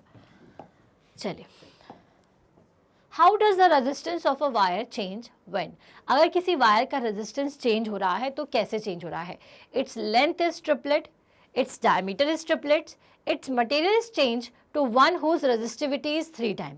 अगर मुझे किसी वायर के रेजिस्टेंस में क्या करना है, how does the resistance of wire change, तो कैसे चेंज करोगे। अब देखिए हमें पता है कि अगर रेजिस्टेंस की बात की जाए किसी भी वायर के, तो वो होता है प्रोपोर्शनल टू L, ठीक है, एंड 1/A। अगर किसी वायर के रेजिस्टेंस को चेंज करना है तो कैसे चेंज करोगे, तो we know that R is proportional to L and R is proportional to 1/A। तो मतलब लेंथ को आप बढ़ा दीजिए या फिर उसका जो एरिया है उसको आप क्या कर दीजिए, कम कर दीजिए, घटा दीजिए, तो आपको वैल्यू साथ साथ में समझ में आ जाएगी। अगर आपने एरिया बढ़ा दिया तो रेजिस्टेंस की वैल्यू हो जाएगी कम, अगर एरिया कम है तो रेजिस्टेंस आपका बढ़ा हुआ ही रहेगा। So the resistance is triplet, ठीक है, इट्स लेंथ इज ट्रिपलेट। अब मान लीजिए कि आपने लेंथ को बढ़ा दिया, तो इस फॉर्मूले के हिसाब से देखिए, अगर लेंथ बढ़ गई तो रेजिस्टेंस क्या होगा, रेजिस्टेंस भी बढ़ेगा। अगर डायमीटर बढ़ गया तो क्या होगा, अगर डायमीटर पहले आपका R प्रोपोर्शनल टू L है, तो जैसे इसका मतलब क्या होता है, जैसे जैसे L बढ़ेगा वैसे वैसे R बढ़ेगा। दूसरा क्या दिया हुआ है, R is proportional to 1/A। अब यहाँ पर क्या बोल रहा है, डायमीटर बढ़ा दिया, डायमीटर बढ़ा दिया मतलब कि एरिया आप उसका इंक्रीज कर रहे हो, तो रेजिस्टेंस कैसा होगा इस फॉर्मूले के हिसाब से, कम होगा। तो सेकंड का आंसर क्या हो जाएगा, how does the resistance of a wire change when the length is triplet. तो जब लेंथ बढ़ाई तो रेजिस्टेंस बढ़ेगा, डायमीटर बढ़ा दोगे तो आपका जो रेजिस्टेंस है वो क्या हो जाएगा, कम हो जाएगा। The resistance is reduced by 9 times, ठीक है। Its material is change to one whose resistivity is 3 time. अब हमने जो वायर का मटेरियल था वही चेंज कर दिया, किस मटेरियल से चेंज कर दिया, इस मटेरियल से चेंज कर दिया जिसकी रेजिस्टिविटी खुद की 3 टाइम्स थी। तो रेजिस्टिविटी 3 टाइम्स थी मतलब कि वो रेजिस्टेंस ऑफर अच्छा कर रहा है, दैट मीन्स कि रेजिस्टेंस भी क्या हो जाएगा उसका 3 टाइम्स हो जाएगा। आया बात समझ में, वायर का रेजिस्टेंस पहले कम था लेकिन अब आपने ऐसा वायर ले लिया जिसकी रेजिस्टिविटी ज़्यादा है, 3 टाइम्स है उस पहले वाले मटेरियल के कंपैरिजन में, तो अब इसकी भी क्या हो जाएगी, रेजिस्टिविटी 3 गुना हो जाएगी, क्योंकि भाई रेजिस्टेंस जो है वो इन सारी ही चीज़ों पर डिपेंड करता है, ठीक है, रेजिस्टिविटी पर, क्योंकि R इक्वल्स टू क्या होता है, ρL/A, ठीक है। अगर लेंथ बढ़ाओगे, रेजिस्टिविटी बढ़ाओगे तो ऑब्वियस सी बात है रेजिस्टेंस इंक्रीज होगा, और अगर आप एरिया बढ़ाओगे तो रेजिस्टेंस क्या होगा, डिक्रीज होगा। इस फॉर्मूले की वजह से ही ये आंसर आप इजीली दे पाते हैं। Next, if a wire is increase to 4 times its original length. अब भाई एक वायर ले लिया हमने, उसकी लेंथ को इंक्रीज कर दिया, कितना बना दिया, 4 टाइम्स कर दिया, ठीक है। पहले 1 था अब 4 हो गया, पहले 1 मीटर का होगा अब हमने उसको 4 मीटर कर दिया है। Why what factor does the resistivity change. अब किस फैक्टर से इसकी रेजिस्टिविटी चेंज हो गया। रेजिस्टिविटी क्या होती है, रेजिस्टिविटी मतलब होता है measurement of that how the material opposes the flow of current, कि कितने एक्सटेंट पर कोई चीज़ आपके रेजिस्टेंस को उकर रही है। तो देखिए मटेरियल तो सेम है, वो रेजिस्टिविटी क्या बताती है, सिर्फ मटेरियल के बारे में बताती है, इसीलिए कि since the resistivity depends only on the material of the wire, ठीक है, रेजिस्टिविटी डिफाइंड है हर चीज़ की, कि कॉपर की इतनी होनी है, एल्यूमिनियम की इतनी होनी है, सबकी रजिस्टिविटी डिफाइंड है। तो आप लेंथ को बढ़ाओ घटाओ, लेकिन वो किस पर डिपेंड करती है, वो मटेरियल पर डिपेंड करती है कि मटेरियल क्या है। तो इसीलिए चाहे आपने उसकी लेंथ बढ़ा भी दी हो, तब भी जो रजिस्टिविटी होगी वो क्या होगी, सेम होगी। This is the resistivity depends only on the material of the wire and not on its length, it will remain same। क्योंकि रजिस्टिविटी आपकी वायर के मटेरियल पर डिपेंड करती है, लेंथ पर डिपेंड नहीं करती है, इसलिए क्या होगी, सेम रहेगी। Now next question, if the current through a conductor is doubled, अब एक कंडक्टर है जिससे करंट जा रहा था, मान लीजिए 1 एम्पियर जा रहा था, अब 2 एम्पियर जाने लगा, what will be the change in the heat produce। अब हीट कैसे प्रोड्यूस, तो जो उसमें हीट कितनी प्रोड्यूस होगी ये आपको बताना है। तो भाई जूल्स लॉ के अकॉर्डिंग आपको पता है कि हीट प्रोड्यूस उन्होंने बताया था कि H is proportional to I square R। इसका मतलब क्या हुआ कि किसी मटेरियल में अगर हीट प्रोड्यूस हो रही है तो वो किसके डायरेक्टली प्रोपोर्शनल है, I के स्क्वायर के। मतलब जितना ज़्यादा करंट फ्लो होगा उसका भी स्क्वायर अगर कर दोगे तो उतनी ज़्यादा हीट प्रोड्यूस होगी, क्योंकि डायरेक्टली प्रोपोर्शनल है। तो अगर मैंने करंट किसी कंडक्टर से जा रहा है और उसमें क्या कर दिया, मैंने और करंट बढ़ा दिया, तो जितना ज़्यादा करंट बढ़ाओगे उतनी ज़्यादा क्या प्रोड्यूस होती है, हीट प्रोड्यूस होती है। किस लॉ से अपन देख रहे हैं, जूल्स लॉ ऑफ हीटिंग की मदद से हम ये समझ सकते हैं कि H is directly proportional to I square, so that as we increases the current the heat will also increases.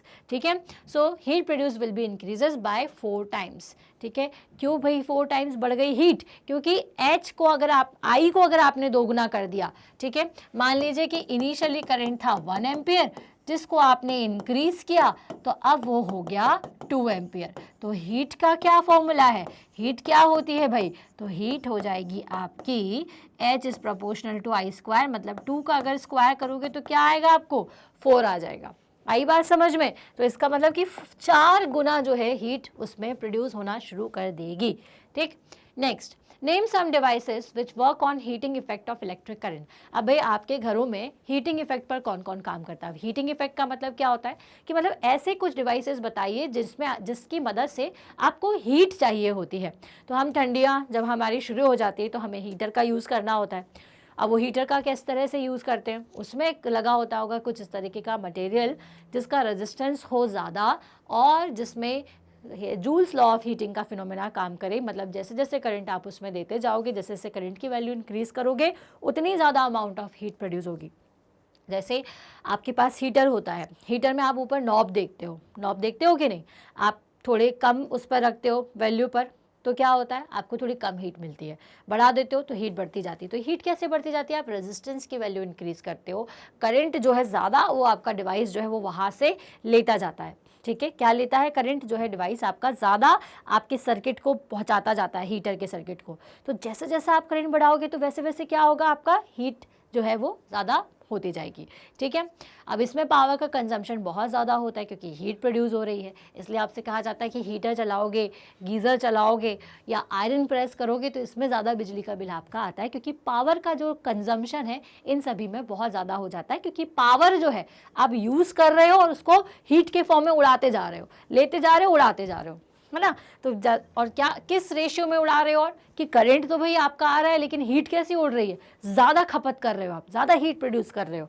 ठीक है, so what are the devices जो कि आप घर में हीटिंग में यूज़ करते हो, जिसमें हीटिंग इफेक्ट यूज़ होता है। तो भाई इलेक्ट्रिक बल्ब हो, चाहे इलेक्ट्रिक आयरन हो, इलेक्ट्रिक गीज़र हो, इलेक्ट्रिक फ्यूज़ हो, इन सभी में हम क्या करते हैं, इन सभी में हम हीटिंग इफेक्ट को देख सकते हैं। चलिए अब आ जाते हैं हम हमारे नेक्स्ट क्वेश्चन की तरफ, जिसमें आपको बताना है कि जूल्स लॉ ऑफ हीटिंग क्या हो। सो हीटिंग का जो फॉर्मूला है जूल्स लॉ का, उसके according H is directly proportional to I square R। मतलब जूल्स लॉ ऑफ हीटिंग के अकॉर्डिंग अगर किसी कंडक्टर के थ्रू करंट जाता है तो वो कंडक्टर का जो करंट है वो कितनी हीट प्रोड्यूस करता है, तो which is directly proportional to H proportional to I square. मतलब कि जो हीट प्रोड्यूस होगी वो I के जस्ट डबल होगी, I के स्क्वायर के बराबर होगी। साथ ही डिपेंड करती है रेजिस्टेंस ऑफ दैट कंडक्टर, उस पर उसका जो कंडक्टर का रेजिस्टेंस है उस पर भी डिपेंड करती है। So Joule's law of heating states that the heated product is produced in a resistor is directly proportional to the square of the current, resistance of the resistor, time for which the current flows through the resistor. ठीक है, तो basically Joule's law of heating क्या होता है, तो Joule's law of heating की अगर हम बात करें तो उसके अकॉर्डिंग ये होता है H, एक सेकेंड, ये होता है H equals to I square R into t. अब यहाँ पे इस फॉर्मूले से आपको क्या समझ में आ रहा है? इस फॉर्मूले से हमें ये बात समझ में आ रही है कि जो हीट है वो किस किस के प्रोपोर्शनल होती है, ये किस किस के बराबर होती है, कितनी हीट किसी कंडक्टर में प्रोड्यूस होगी वो डिपेंड करेगा करंट के स्क्वायर पर, रेजिस्टेंस पर और टाइम पर। क्योंकि कितने टाइम तक आप किसी पर्टिकुलर डिवाइस का यूज़ करें। जैसे कि अगर मैं आपको बताऊँ, आपका इलेक्ट्रिक बल्ब के केस में क्या होता है कि आपने उसको जैसे ही ऑन किया वो हल्का सा गर्म होता है। अब मान लीजिए कि आपने कई घंटों तक उसको ऑन करके रखा हुआ है, बहुत सारे आवर्स के लिए आपने उसे ऑन करके छोड़ दिया है, तो आप क्या देखते हैं? आप ये देखते हैं कि धीरे धीरे उसकी हीटिंग बढ़ने लगती है, वो बहुत ज़्यादा गर्म हो जाता है। तो दैट मीन्स कि हीट जो है वो टाइम पर भी डिपेंड करती है। क्लियर है? So from Ohm's law we get H equals to V I t joules, that is V square T by R। अब ये कैसे लिख दिया भाई? हम I की जगह क्या लिख सकते हैं? हम I की जगह लिख सकते हैं V अपॉन R, ठीक है, जिससे हमें ये एक कॉन्सेप्ट मिल सकता है। कैसे? तो देखिए H इक्वल्स टू है आई स्क्वायर R इंटू टी। अब इस I की जगह मैं क्या लिख सकती हूँ? We know that I equals to क्या होगा? V बाय R, ठीक है। तो हम इसे यहाँ पुट कर दें तो ये हो जाएगा H equals to V by R into I। हमने एक I की जगह क्या पुट कर दिया है? V बाय R पुट कर दिया है, into R into T. T से टी कैंसिल आउट, ये हो जाएगा V स्क्वायर, सॉरी ये हो जाएगा आपका V square R by t, V I t, ठीक है। या फिर हम क्या कर सकते हैं, इसकी जगह हम I की जगह या R की जगह हम V बाय आई पुट कर सकते हैं, V इंटू आई पुट कर सकते हैं, V अपॉन आई, ठीक है। V equals to I R होता है, तो R की जगह हम वैल्यू पुट करके देख लें तो ये है आपका आई स्क्वायर R इंटू टी, ठीक है। अब इस R की जगह मैं क्या पुट कर सकती हूँ? V इक्वल्स टू होता है आई आर, तो V बाय आई हम पुट कर दें, ठीक है। तो ये हो जाएगा I square into V upon I into T. I से आई क्या हो जाएगा आपका? कैंसिल आउट हो जाएगा, और जिसको आप लिख सकते हो V आई इंटू टी। दोनों तरीके से हम इसे देख सकते हैं। क्लियर है? तो ये हो गया आपका जूल्स लॉ ऑफ हीटिंग, जो कि आपको क्या बताता है कि heat is directly is equals to I square R into T, मतलब कि उसमें बहने वाले करंट के स्क्वायर के बराबर होता है, उसके रेजिस्टेंस के बराबर होता है, और साथ ही साथ ये डिपेंड करता है टाइम पर। Now the next question is what is the slope of V I graph at any point represent. अब ये जो वोल्टेज और करंट का जो ग्राफ है, मतलब सिंपल सी बात है, आपसे ये पूछना चाह रहे हैं कि अगर आप स्लोप बनाएंगे, स्लोप का मतलब क्या होता है? इस तरह से लाइन, ठीक है। अगर वोल्टेज और करंट के बीच में आप ग्राफ प्रिपेयर करते हैं तो ये स्लोप किस चीज़ को रिप्रेजेंट करता है? What do you mean by this slope? ये प्रोडक्ट क्या है? वोल्टेज और इसके बीच के स्लोप को आप क्या कहते हो? तो इसे हम कहते हैं रेजिस्टेंस। क्या कहते हैं? रेजिस्टेंस, ठीक है। एट एनी पॉइंट ये जो स्लोप है वो क्या रिप्रेजेंट करेगा? यहाँ पर अगर मैं वैल्यू निकालूंगी तो मुझे क्या मिलेगा? रेजिस्टेंस की वैल्यू फाइंड आउट हो जाएगी। आगे चलेंगे, 5 मार्क्स के लॉन्ग आंसर टाइप क्वेश्चंस देख लेते हैं कि इलेक्ट्रिसिटी में क्या पूछा जा सकता है। तो अब देखिए, what is Joule's heating law effect, list application of Joule's heating effect in a daily life. अब आपको जूल्स हीटिंग इफेक्ट के बारे में बताना है। तो जूल्स हीटिंग इफेक्ट को अभी हमने 3 मार्क के अकॉर्डिंग किस तरह से लिखना है वो बताया। अब हम देखते हैं कि 5 मार्क्स के अकॉर्डिंग अगर पूछा जाएगा तो हमें कैसे आंसर करना है। तो Joule's law can be stated as the amount of heat produce in a conductor, ठीक है। आपको बिल्कुल सही शब्दों में लिख देना है जो फॉर्मूला हमने पढ़ा हुआ है, that is H is equals to I square R into T. इसको आपको लिख देना है। First is H is directly proportional to I square, तो आपको इसको स्टेटमेंट में देना है। The amount of heat produce in a conductor is directly proportional to the square of the electric current flowing through it, ठीक है। किसी conductor में प्रोड्यूस होने वाली हीट उसमें से जाने वाले करंट के डायरेक्टली प्रोपोर्शनल होती है, स्क्वायर ऑफ द करंट के डायरेक्टली प्रोपोर्शनल होती है। सेकेंड चीज, directly proportional to the resistance of the conductor और रेजिस्टर, वो उस कंडक्टर के रेजिस्टेंस पर या फिर सर्किट के लगे हुए रेजिस्टर के डायरेक्टली प्रोपोर्शनल होती है। That means H is directly proportional to R। Next is directly proportional to the time for which the electric current flows through the conductor और रजिस्टर, और ये उस टाइम के प्रोपोर्शनल होती है जिस टाइम पर करंट इस सर्किट में या उस कंडक्टर से फ्लो कर रहा था। क्लियर है? That is H is proportional to T। अब अगर हम तीनों ही इक्वेशंस को, तीनों ही पॉइंट्स को मर्ज कर दें तो हमें क्या मिलेगा? H equals to I square R T, ठीक है, ये हमें मिलेगा और इसी को हम क्या कहते हैं, this is known as Joule's law of heating. So what are the applications of Joule's law of heating? So there are so many applications of Joule's law of heating, like we are using it in our domestic applications such as electric heating appliances such as electric iron, electric kettle, electric toaster, electric oven, room heaters, geysers, इन सभी में जो concept है वो किसका use किया जाता है, वो कॉन्सेप्ट यूज़ किया जाता है जूल्स हीटिंग इफेक्ट का. Next is the heating effect of electric current is utilized in electric bulbs. साथ ही साथ हमारे जो बल्ब है, आप सोचेंगे क्या इसमें यूज़ नहीं होता, इसमें भी हमारा Joule's law of heating use होता है. The heating effect of electric current is utilized in the electrical fuse for protecting the household wiring and electrical appliances. साथ ही साथ ये जो हीटिंग इफेक्ट है इलेक्ट्रिक करंट का, वो हमारे हाउस होल्ड जो फ्यूजेस होते हैं, फ्यूज़ का काम क्या होता है, ओवर करंट से हमारे डिवाइस को बचाना या सर्किट की सुरक्षा करना, क्योंकि उसका लो मेल्टिंग पॉइंट होता है, हाई रेजिस्टेंस होता है. इसी वजह से जैसे ही ओवर करंट उसमें से फ्लो करेगा तो करंट की मात्रा अगर कंडक्टर में ज़्यादा है तो क्या होगा, उसमें हीट बढ़ती है.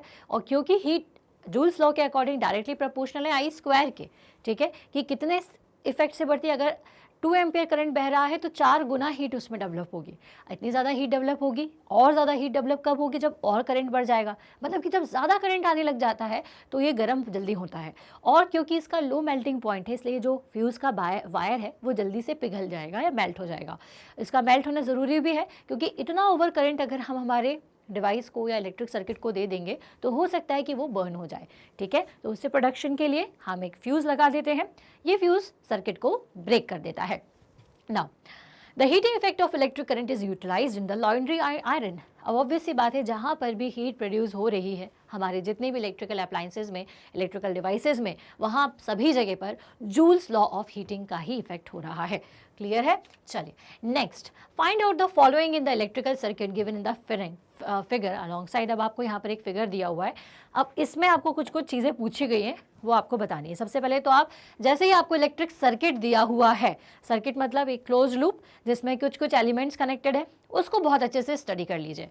ये है आपकी बैटरी जो कि 8 वोल्ट की है. यहाँ पर लगी हुई है की, ठीक है, that means a switch on off करने के लिए. देन उसके बाद यहाँ पर उन्होंने एक इंडिकेट किया हुआ है 4 ओम का रजिस्टर. यहाँ पे एमीटर लगा हुआ है, यहाँ पर दूसरा एमीटर लगा हुआ है.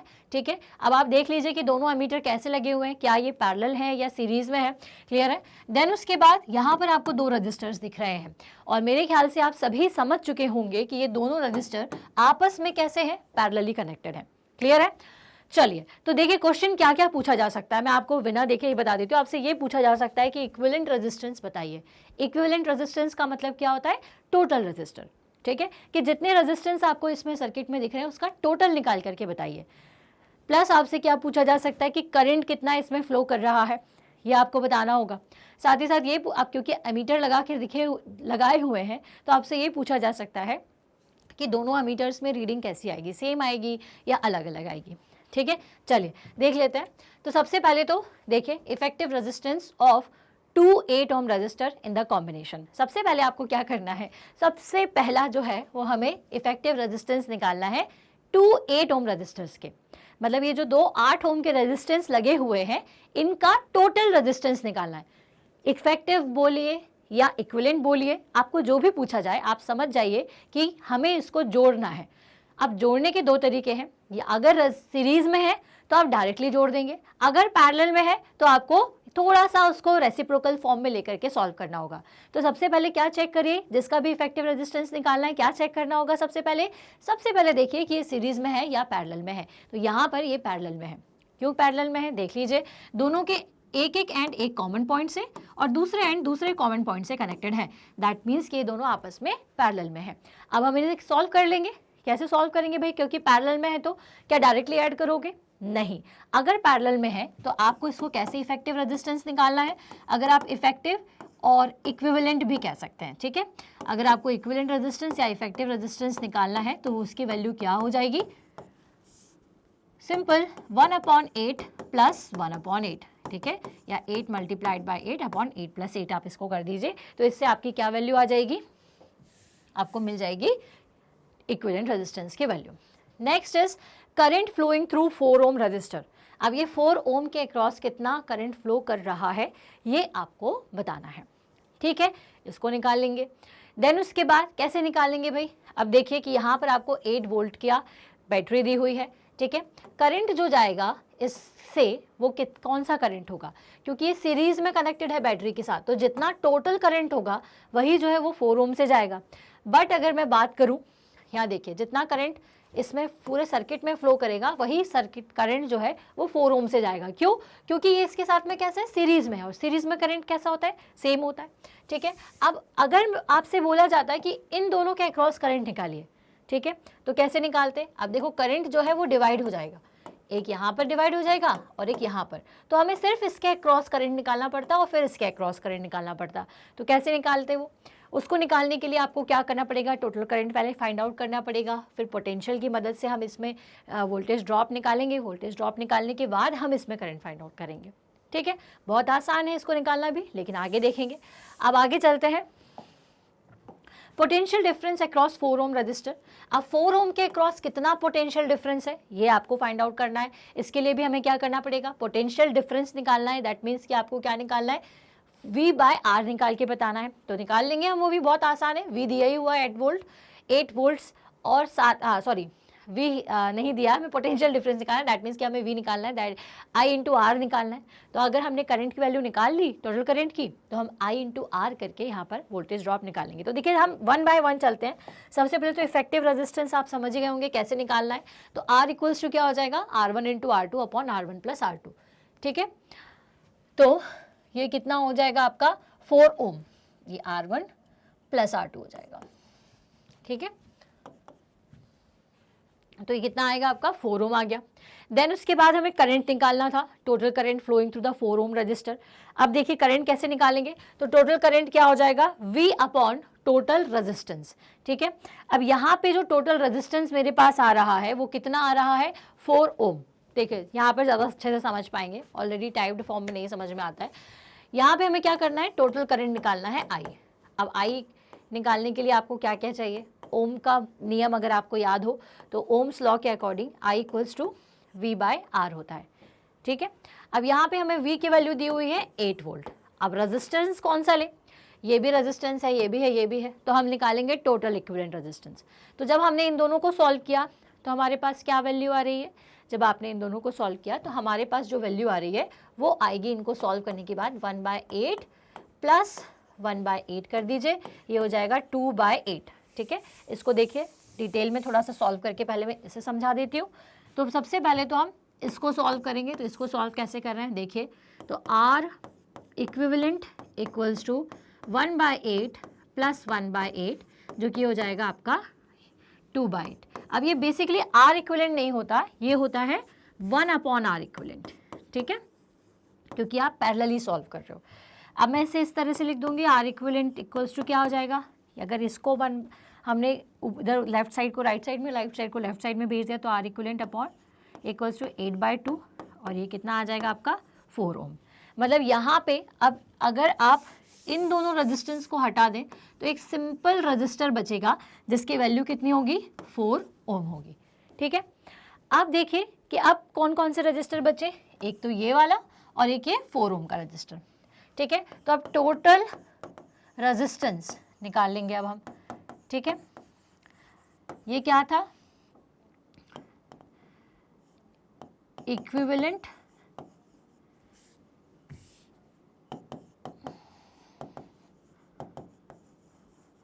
रेजिस्टेंस बिटवीन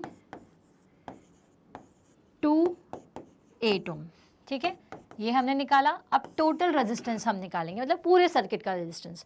तो ये हो गया आपका 4 और ये 4, ये दोनों कैसे हैं आपस में, सीरीज में है, तो क्या कर देंगे आप उसको ऐड, तो 4 + 4 कितना आ जाएगा आपका 8 ओम, मतलब पूरा टोटल सर्किट का रेजिस्टेंस कितना है, 8 ओम है। तो हमारा सबसे पहले इसका आंसर हो गया 4 ओम, ठीक है। Current flowing through the 4 ohm resistor. अब इस रजिस्टर से कितना करंट जा रहा है ये हम निकाल लेंगे। तो देखिए I इक्वल्स टू कितना होना चाहिए, V बाय आर। मैं यहाँ लिख देती हूँ इसको, I equals to V by R. V की वैल्यू कितनी है, 8 है, और अभी हमारे पास टोटल रेजिस्टेंस की वैल्यू कितनी आई है, वो भी 8 आई है, तो कितना करंट आ रहा है 1 एम्पियर। तो 4 ओम से कितना करंट फ्लो कर रहा होगा, तो current flowing through 4 ohm resistor is कितना 1 एम्पियर। कितना करंट बहेगा 1 एम्पियर करंट बहेगा। ठीक है, चलिए यहाँ तक हम क्वेश्चन को सॉल्व कर लिए। Potential difference across 4 ohm resistor, अब इसके अक्रॉस पोटेंशियल डिफरेंस निकालना है कि कितना इसमें पोटेंशियल डिफरेंस है। ठीक है, तो आपका ये पोटेंशियल डिफरेंस क्या आ जाएगा, सी पॉइंट देखो यहाँ पर मैं सॉल्व करके बता रही हूँ। पोटेंशियल डिफरेंस हो जाएगा V अपॉन R। ठीक है, तो V की वैल्यू कितनी है आपकी, सॉरी पोटेंशियल डिफरेंस निकालना, फिर मैंने गड़बड़ कर दी, I इंटू आर निकालना है। तो I की वैल्यू कितनी है 1 एम्पियर, रेजिस्टेंस की वैल्यू कितनी है 4। ठीक है, 4 ओम, तो कितना आ गया ये 4 वोल्ट। तो इसके अक्रॉस जो पोटेंशियल ड्रॉप है, डिफरेंस है, वो कितना है 4 वोल्ट है। देन उसके बाद power dissipated in 4 ohm resistor. अब हमें यहाँ पे पावर डिसिपेशन निकालना है क्या, कि 4 ओम के अक्रॉस कितना पावर जो है वो डिसिपेट हो रहा है। तो चलिए नेक्स्ट पेज से अपन इसको समझ लेते हैं। P इक्वल्स टू क्या हो जाएगा आपका I स्क्वायर R। I की वैल्यू कितनी है 1, पावर डिसिपेटेड कितनी होती है कि पावर कितनी डिसिपेट हो रही है, तो I की जगह क्या लिख देंगे आप 1 रख देंगे। ठीक है, और I स्क्वायर R होता है, R की जगह 4, तो कितनी हो गई आपकी 4 वॉट। अब लास्ट क्वेश्चन था कि डिफरेंस इन एमीटर रीडिंग, क्या इसमें कोई एमीटर की रीडिंग में डिफरेंस आएगा, तो देखिए कैसे आंसर है कि नहीं आएगा। क्या नहीं आएगा, no difference, same current flow through each element in series circuit. अब देखिए क्योंकि सर्किट कैसा है, सीरीज में है। सीरीज में क्या मतलब है कि ये एमीटर और ये एमीटर आपस में कैसे सीरीज में है, ना कि पैरेलल, क्योंकि इसका एक एंड इससे कनेक्टेड है इस रजिस्टर से और एक एंड इससे कनेक्टेड है। ठीक है, तो इसका मतलब क्या हुआ कि आपस में एक एक एंड इनका कॉमन एलिमेंट से कनेक्टेड है, इसलिए ये एमीटर कैसे हो गए आपके सीरीज में हो गए। और सीरीज में क्या होता है, करंट की वैल्यू सेम होती है। इसी कारण से यहाँ पर हमसे जो लास्ट क्वेश्चन पूछा हुआ है कि क्या एमीटर रीडिंग में कोई डिफरेंस है, तो जी नहीं, एमीटर की रीडिंग में कोई भी यहाँ पर डिफरेंस नहीं होगा। क्लियर है, तो आई होप आपको ये समझ में आ गया हो। इसको देखिए थोड़ा सा ये गड़बड़ लिखा हुआ है R1 प्लस R2। ठीक है, ये यहाँ पर हम इसको सही कर देते हैं अगर R लिखेंगे तो। ठीक है, और एक ट्रिक याद रखिए, अगर पैरेलल कॉम्बिनेशन में है दो रजिस्टर्स तो आप क्या लिखेंगे 1 upon REQ equals to 1 upon R1 plus 1 upon R2, या डायरेक्टली लिख दीजिए REQ equals to R1 into R2 divided by R1, हाँ R1 प्लस R2। ठीक है, ये फॉर्मूले के थ्रू आप सॉल्व कर लीजिए। क्लियर है, चलो तो यहाँ से हमने इसको कर लिया है सॉल्व। आई थिंक आपको क्वेश्चन समझ में आ गया हो। अब नेक्स्ट क्वेश्चन पे आ जाते हैं। List the factors on which the resistance of the conductor depends.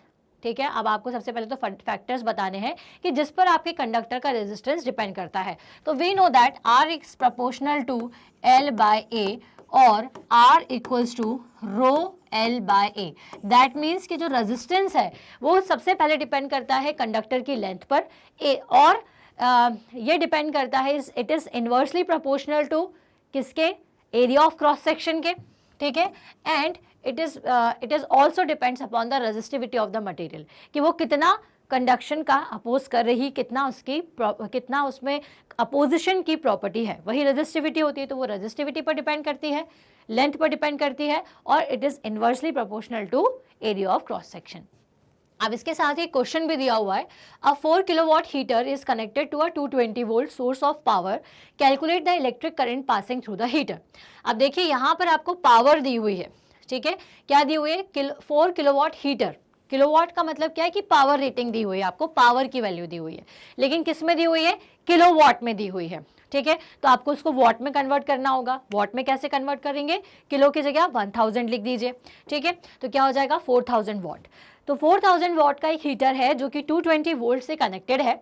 आपको कैलकुलेट करना है electric current passing through the heater, heater से जाने वाला करंट निकालना है, रेजिस्टेंस फाइंड आउट करना है, and the electrical energy consumed in 2 hour use of the heater, मतलब कि 2 घंटे में जितनी एनर्जी यूज हुई है उसका आपको बताना है। तो देखिए सबसे पहले तो हम क्या करें, रेजिस्टेंस ऑफ द कंडक्टर के बारे में हमने बता दिया। आप सबसे पहले देखिए कि आपको क्या क्या गिवन है। जैसा मैंने कहा था 4 किलोवाट गिवन है, तो आप किलो की जगह क्या लिख देंगे 1000 लिख देंगे, तो 4000 हो जाएगा। वोल्टेज आपको दिया हुआ है।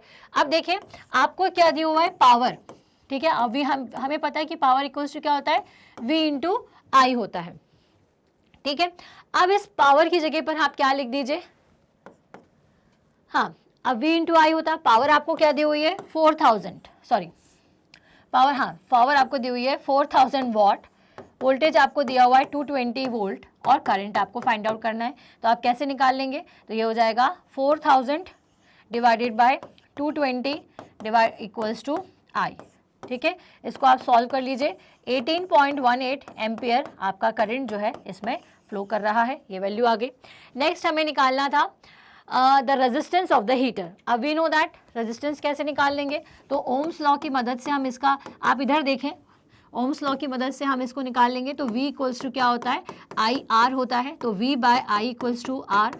We know that V is 220 volt and I is 18.18। ठीक है, तो रेजिस्टेंस की वैल्यू कितनी आ जाएगी, कैलकुलेट कर लें, 12.1 ओम इसकी रेजिस्टेंस की वैल्यू आ जाएगी। ठीक है, नेक्स्ट इज आपसे पूछा है द इलेक्ट्रिकल एनर्जी कंज्यूम्ड। तो इलेक्ट्रिकल एनर्जी कितनी कंजम्पशन इसमें हुआ है, तो अगेन आई स्क्वायर आर से हम एनर्जी जो इसका कंजम्पशन है वो निकाल पाएंगे। तो कैसे निकाल पाएंगे, चलिए इसको देख लेते हैं।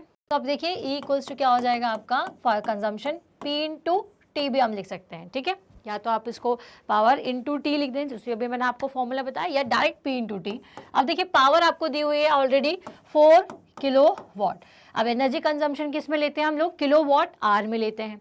तो T हमको ऑलरेडी आर में दिया हुआ है, कितना दिया हुआ है 2R दिया हुआ है। क्वेश्चन को अगर आप ध्यान से देखें, the electrical energy consumed in 2R। ठीक है, तो यहाँ पर आप क्या लिख देंगे 2, तो कितना आ जाएगा आपका ये 2 आवर्स हैं, तो आप लिख दीजिए इसे 8 किलो वॉट आर। ठीक है, ये हो गया आपका एनर्जी कंजम्पशन। ठीक, तो इसके साथ हम खत्म करते हैं most expected questions from the chapter electricity. I hope आपको ये सारे चैप्टर्स, ये जो जितने भी न्यूमेरिकल्स हमने करवाए हैं वो आपको समझ में आए हो। इस रिलेटेड वन शॉट वीडियो देखने के लिए और बाकी सारे डिटेल्ड वीडियो देखने के लिए हमारे चैनल स्टेप अप अकेडमी को सब्सक्राइब करें, क्योंकि स्टेप अप अकेडमी एक ऐसा चैनल है जिस पर आपको लीगल एजुकेशन हो, चाहे मैनेजमेंट हो, जर्नलिज्म हो, नीट, जेई, बैंकिंग, डिफेंस, या बहुत सारे एडवांस कोर्सेज हों, जैसे कि AI की ट्रेनिंग करनी हो, मशीन लर्निंग करनी हो, डिजिटल मार्केटिंग, ग्राफिक डिजाइनिंग, और बहुत सारी ट्रेनिंग्स जो है वो हमारे स्टेप अप अकेडमी पर करवाई जाती है। तो फिर इसे ज़रूर सब्सक्राइब करें। हम मिलेंगे हमारे नेक्स्ट वीडियो में, तब तक के लिए थैंक यू सो मच।